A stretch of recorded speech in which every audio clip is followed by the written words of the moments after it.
सभी गियर किसको दबाकर गियर लीवर के द्वारा एक के बाद दूसरी परिवर्तित किया जाता है और गियर को निकलने के लिए निकलकर एक दूसरे गियर में बदली की जा सकती है, यानी क्लच के द्वारा, है ना। यानी हमारा कैसे होगा, क्लच दबाएंगे तभी गियर डालेंगे ना, बिना क्लच दबाए हम गियर नहीं डाल सकते ना। संकेत नंबर क्वेश्चन देखा जाए तो ड्राइवर के सीट पर बैठे नीचे पैर की तरह 3 खूंटे की सूरत में पैडल दिखाई देते हैं। इनमें से सबसे बाईं ओर की खूंटे को क्या कहते हैं? क्लच पैडल, है ना। बाएं साइड से देखा जाए तो क्लच पैडल बोलते हैं। बीच का जो पत्थर रहता है क्या रहता है जानते हैं आप लोग? ब्रेक रहता है। और राइट साइड का जो रहता है वो आपका ये रहता है, एक्सीलेटर रहता है, ठीक। देख लीजिए, देखो लेफ्ट साइड में आपका ये होता है, क्या बोलते हैं? क्लच रहता है। बीच में जो रहता है ब्रेक रहता है। राइट साइड में एक्सीलेटर रहता है।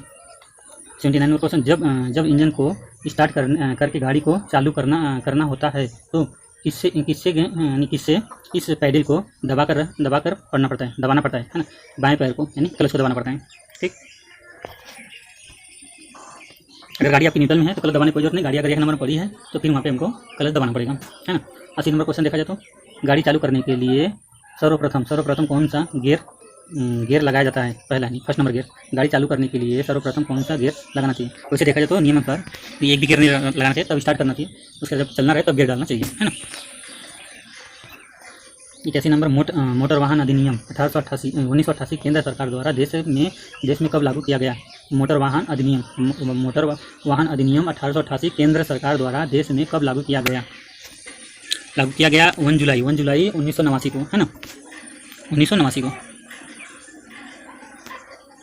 82 नंबर क्वेश्चन, ड्राइवर की सीट पर बैठकर सबसे दाहिनी तरफ के नीचे पैरों के सामने एक सबसे छोटा सा पैडल नजर आता है, उसको क्या कहते हैं? देखो अभी हमने बताया था, है ना, दाहिनी तरफ का, उसे क्या बोलते हैं? एक्सीलेटर पैडल, है ना।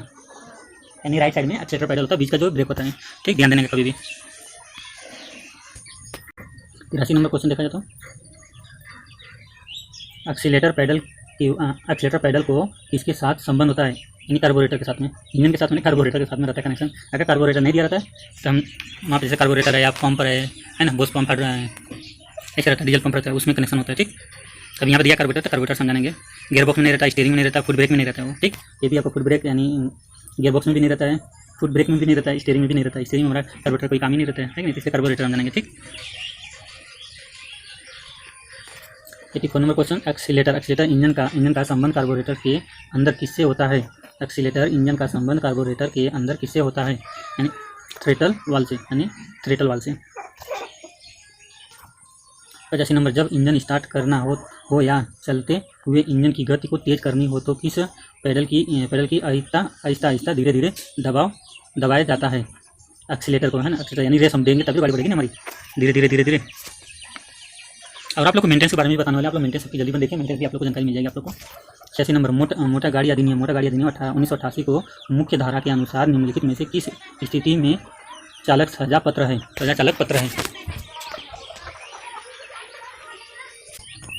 इसमें देखा जाए तो 86 नंबर में मोटर गाड़ी अधिनियम 1988 को मुख्य धारा के अनुसार निम्नलिखित किस स्थिति में चालक को सजा पात्र होता है? तो वाहन मालिक अपने वाहन को किसी वैसे ड्राइवर को चलाने के देता है जिसके पास ड्राइविंग लाइसेंस ना हो, है ना।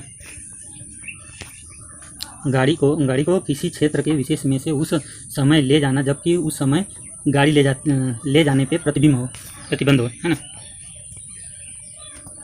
3 नंबर देखा जाए तो गाड़ी पार्किंग में खड़ा ना करना या कोई भी डीटीसी बस या प्राइवेट सीटीए की बस बिना स्टैंड के गाड़ी खड़ा करने पर सवारी ले जाता है या सवारी उतारता है ना। 81 नंबर क्वेश्चन, एक्सीलेटर पैडल को किससे दबाया पड़ता है? यानी दाहिने पैर से एक्सीलेटर को दबाना पड़ता है, ठीक। 88 नंबर, अगर गियर नहीं लगा हो तो एक एक्सीलेटर पैडल ने दबाव से भी इंजन पर प्रभाव पड़ता है। अगर गियर नहीं लगा हो तो एक्सीलेटर पैडल न दबाने से भी इंजन पर प्रभाव पड़ता है। पहला मतलब सही होगा, इंजन धीरे धीरे चलता है।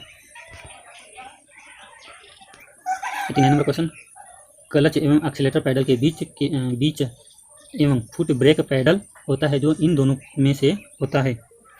इन दोनों में से होता है, यानी ऊंचाई पे, है ना।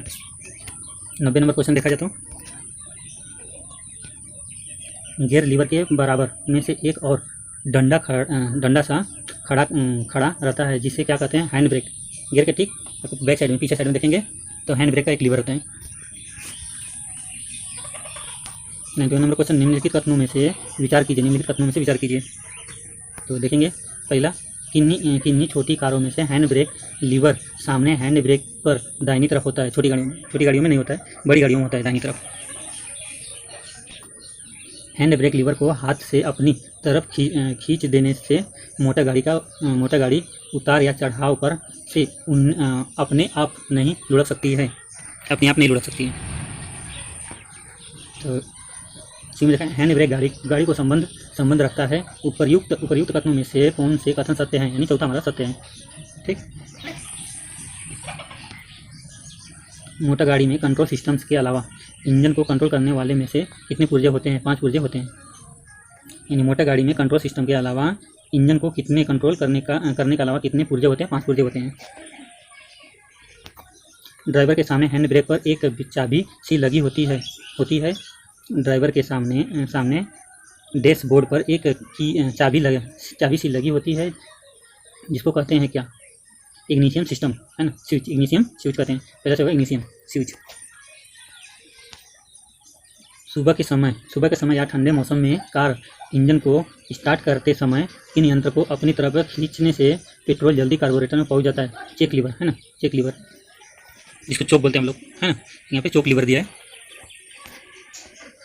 ध्वनि प्रदूषण मापा जाता है डेसिबल में मापा जाता है।